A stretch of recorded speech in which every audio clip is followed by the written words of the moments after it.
Once you start to see new growth poking up around your garden, it's time to clean up the hosta foliage. These large, dried-out leaves will just get in the way of emerging foliage and look ugly later if you don't remove them now. Luckily, they rake up easily with a metal leaf rake. Just don't rake too vigorously because there are probably new shoots under the foliage. You don't want to scrape off too many tips. The longer you wait, the more likely it is you'll shred tender new growth as it stretches, so start early.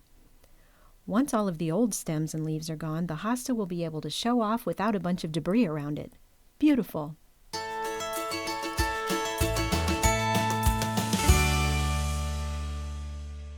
Hi, I'm Sherry with Garden Gate Magazine. If you enjoyed that video, subscribe to our Garden Gate Magazine YouTube channel.